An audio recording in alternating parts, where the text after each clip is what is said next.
കണ്ണൂരിൽ നിന്ന് വരുന്ന വാർത്ത. മാഹി വടകര ഹൈവേയിൽ വൻ ഗതാഗതക്കുരുക്ക്. കനത്ത മഴയിൽ റോഡ് തകർന്നതോടെ മണിക്കൂറുകളായി ഗതാഗതം തടസ്സപ്പെട്ടിരിക്കുകയാണ്. ദീപക് ധർമ്മടം വിശദാംശങ്ങളുമായി. ദീപക്, എന്താണ് ഏറ്റവും പുതിയ സാഹചര്യം? നിലവിലെ ഗതാഗത തടസ്സം നീക്കാൻ കഴിഞ്ഞിട്ടുണ്ടോ? എങ്ങനെയാണ് റോഡ് തകർന്നത്? അനുജ, കനത്ത മഴയിൽ ഈ ദേശീയപാതയുടെ സർവീസ് റോഡും വലിയ തോതിൽ തകർന്നിരിക്കുകയാണ് പലയിടങ്ങളിൽ. ഈ കണ്ണൂരിൽ നിന്നും കോഴിക്കോട്ടേക്കുള്ള പ്രധാന ദേശീയപാതയിൽ ഇപ്പോൾ നിർമ്മാണ പ്രവർത്തനങ്ങൾ നടക്കുന്നുണ്ട്. മാഹി ബൈപ്പാസ് കഴിഞ്ഞ് വടകരയിലേക്ക് എത്തുന്നതിനിടയിലാണ് വലിയ രീതിയിലുള്ള ഗതാഗതക്കുരുക്ക്.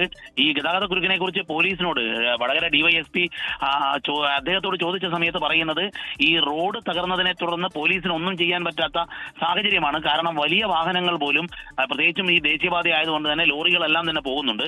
ഇതെല്ലാം ഈ കുഴികളിൽ കുടുങ്ങിപ്പോകുന്ന സാഹചര്യമാണ്.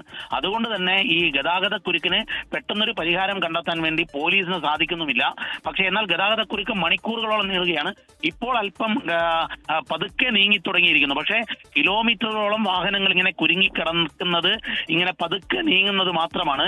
ഈ അടിയന്തരമായി ദേശീയപാത അതോറിറ്റി ഈ വലിയ കനത്ത മഴയിൽ ഉണ്ടാകുന്ന ഈ റോഡിൽ തകരുന്നത് അടിയന്തരമായി പരിഹരിച്ചില്ലെങ്കിൽ ദേശീയപാതയിലെ ഗതാഗതം ദുഷ്കരമായി മാറുകയാണ്. അനുദിനം ഇത് കൂടിക്കൊണ്ടിരിക്കുകയുമാണ്. പക്ഷേ ദേശീയപാത അതോറിറ്റി ഇക്കാര്യത്തിൽ ഒന്നും ചെയ്യുന്നില്ല എന്നുള്ളതാണ് വസ്തുത. നമുക്ക് നേരിട്ട് കാണാൻ സാധിക്കുന്ന നേർസാക്ഷ്യങ്ങൾ ഈ ഗതാഗതക്കുരുക്ക് കൂടുന്നു എന്നുള്ളതല്ലാതെ അത് പരിഹരിക്കാൻ വേണ്ടി ദേശീയപാത അതോറിറ്റിയുടെ ഭാഗത്തുനിന്ന് ഒരു ഇടപെടലും ഉണ്ടാകുന്നില്ല എന്നുള്ളതാണ് നമ്മൾ കാണുന്നത്. അനുജ, മാഹി വടകര ഹൈവേയിലാണ് മണിക്കൂറുകളായി വലിയ ഗതാഗതക്കുരുക്ക് രൂപപ്പെട്ടത്. കനത്ത മഴയിൽ റോഡ് തകർന്നിട്ടുണ്ട്. അതുകൊണ്ട് ഗതാഗതം തടസ്സപ്പെട്ടിരിക്കുന്നു, സ്തംഭിച്ചിരിക്കുന്ന അവസ്ഥയിലാണ്. മണിക്കൂറുകളായത് അങ്ങനെ തന്നെ തുടരുന്നു. ദേശീയപാത അതോറിറ്റിയുടെ ഭാഗത്തു നിന്ന് ഒരിടപെടലും ഉണ്ടാകുന്നില്ല. അത് നാഷണൽ ഹൈവേ ആണ് എന്നതാണ്.